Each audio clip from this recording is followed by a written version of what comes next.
네, 안녕하세요. 황교안 변호사입니다. 이전 영상에서 저희가 미국 법인으로의 플립이 무엇이고 어떤 방식으로 진행하는지에 대하여 여러 영상을 통하여 알아보았는데요. 오늘 영상에서는 각 기업별 상황에 따라 어떤 경우에 플립을 하는 것이 좋을지에 대하여 구체적으로 이야기를 나눠볼까 합니다. 대부분의 경우 델라웨어 플립은 미국이 아닌 외국에서 설립된 스타트업에 투자를 하고 싶지만 미국이 아닌 다른 나라의 기업 구조에 대하여 잘 알지 못하여 투자를 꺼리게 되는 미국 내 투자자들에 의하여 유도되어 왔습니다. 쉽게 말하여 미국의 많은 벤처 캐피탈 투자자들과 엔젤 투자자들은 델라웨어 기업 구조에 익숙하고 다른 나라나 다른 주의 기업 구조를 이해하는 데 시간과 비용을 투자하고 싶지 않기 때문이라고 할 수 있는데요.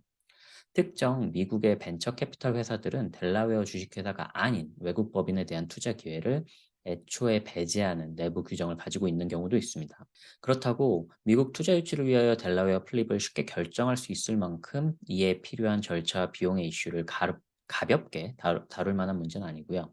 절차가 복잡하고 비용이 많이 발생되는 과정일 수 있고 어떤 경우에는 플립이 아닌 다른 방법이 오히려 더 효과적일 수 있는 것도 사실입니다.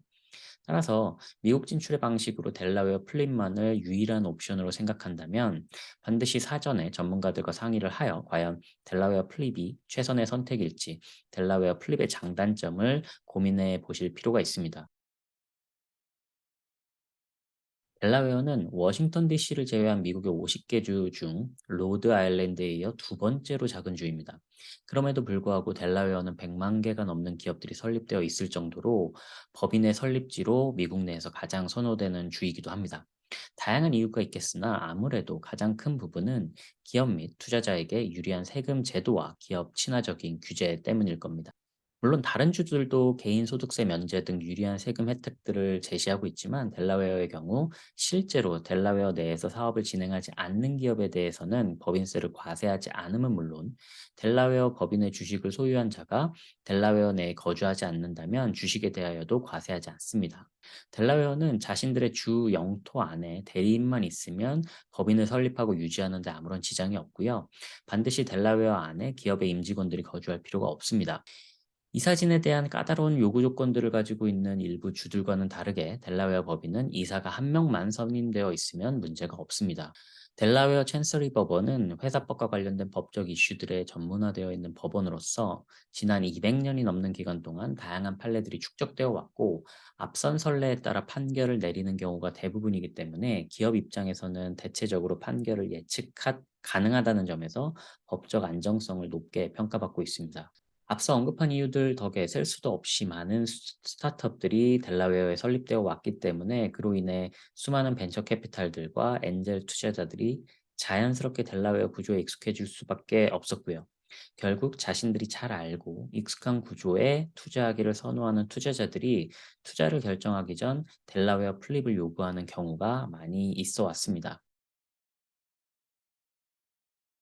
확실히 먼저 짚고 넘어가야 할 것은 델라웨어 플립은 모든 외국 기업에게 적합한 방식은 아닐 수 있다는 점입니다.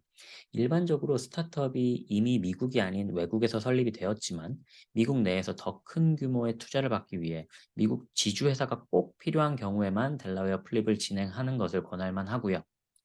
델라웨어 플립을 진행하기 위한 비용, 이 중에는 한국과 미국의 법무법인에 대한 비용, 그리고 한국의 회계법인 비용 등이 포함이 되는데요. 이 비용들이 적은 수준이라 말하기는 어렵고 실제로 한국 내에서 주식에 대한 양도소득세가 많게는 수억 원씩 발생할 가능성이 있기 때문입니다. 따라서 단순히 미국 시장 진출을 두드려보는 단계에서는 굳이 델라웨어 플립을 진행할 필요는 없을 수 있고요. 특히 아직 미국 내에서 투자를 약속한 투자자가 없는 상황에서 플립을 진행하는 것은 상당한 리스크를 안고 진행하는 것임을 명심하셔야 합니다. 반면에 델라웨어 플립을 하면 전에는 눈길도 주지 않던 미국 내 투자자들의 관심을 얻을 수 있다는 장점도 존재합니다.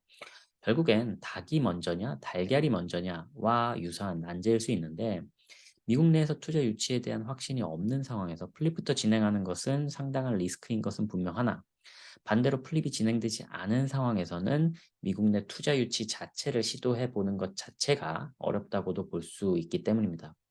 물론 플립을 하였다가 다시 본국의 법인을 지주회사로 변경하는 역플립, 플립백이 가능하지만 충분한 고민과 검토 없이 진행한 결과 불필요한 시간과 비용만 낭비하였다는 점은 부정할 수는 없을 것 같습니다. 가끔 아직 한국에서도 법인이 설립되어 있지 않은데 한국에 먼저 법인을 설립한 후 미국으로 플립을 하는 것이 좋을지 문의 주시는 분들이 있습니다. 저는 그분들에게 분명히 말씀을 드리는 것은 만약 본인의 주된 타겟 시장으로 미국을 염두에 두고 있다면 굳이 한국에서 법인 설립 후 복잡한 플립 절차를 통하여 미국으로 오는 것보다는 애초에 미국에서 법인을 설립하는 것이 효율적일 수 있다라는 부분입니다. 특히 미국에서 투자를 희망하는 분이라면 지금 당장의 한국에서의 투자 기회를 포기하고서라도 처음부터 미국 법인 구조로 시작하시는 것이 더 나은 선택지일 수 있습니다. 앞서서 잠깐 언급하였다시피 델라웨어 플립은 미국 투자자로부터의 투자 유치를 위한 구체적인 목적이 있는 상황이 아니라면 유일한 수단도 아니며 가장 효과적인 방식이라고 말할 수도 없습니다. 그렇다면 플립을 결정하는 데 있어 판단 기준을 어떻게 세우는 것이 좋을까요? 이 경우에는 델라웨어 플립이 분명히 미국 내 투자 유치 가능성을 높여줄 것이라는 것은 부정할 수 없는 사실입니다. 아무래도 미국 투자자들은 자신들이 익숙한 법률과 제도권 안에 있는 회사들을 주된 투자처로 삼기 때문에 굳이 법률 리스크를 감수하면서까지 외국에 있는 기업들에게 투자를 하는 경우는 많지 않습니다. 그러나 미국 내 투자 유치를 희망하는 경우라 하더라도 물론 델라웨어 플립이 무조건 선결 조건인 것은 아닙니다. 투자 업계는 항상 진화하고 있으며 미국 내에 있는 한국계 투자자분들은 특히나 우수한 한국 기업들에 관심을 가지고 투자처를 물색하고 있으며 꼭 플립이 전제되지 않았더라도 미국 자회사에 투자를 결정하는 경우도 없는 것은 아닙니다. 만약 한국 법인에 충분한 자금력이 있어 미국 내에서 새로운 투자 유치가 필요하지 않고 미국 내에서의 사업 운영과 미국 시장 확보가 미국 시장 진출의 주된 목적이라면 반드시 플립을 하지 않더라도 미국의 자회사 설립을 통하여도 충분히 가능합니다. 특히 한국 법인을 통하여 모든 연구개발, R&D가 이루어지고 미국 시장에서는 이미 만들어진 서비스나 물건을 판매하는 것이 미국 진출의 가장 큰 목적이라면 한국 법인 모회사 그리고 미국 법인 자회사 구조가 더 유리한 측면도 있습니다. 일단 플립에 소요되는 많은 비용이나 한국에서의 세금 부담을 줄일 수 있으면 물론 한국 모회사를 통한 대출 형식으로 미국 자회사의 자본을 투입하고 이를 부채로 인식할 경우 이자에 대한 비용을 공제할 수 있고요. 미국 법인세를 절세할 수 있는 장점이 있기 때문입니다. 또한 미국 소비자들에게는 제품이나 서비스를 판매하는 법인의 본사가 미국에 있는지 여부가 그리 중요한 요소가 아닐 수 있고요. 소송이 빈번한 미국 시장에서 본사가 소송 리스크를 감수해야 한다는 부분도 부담스러운 부분일 수 있습니다. 분명한 것은 플립은 미국에서의 투자 유치에 유리한 측면이 존재함과 동시에 투자 유치 측면이 아닌 다른 외적인 부분에 있어서는 리스크도 있다는 사실입니다.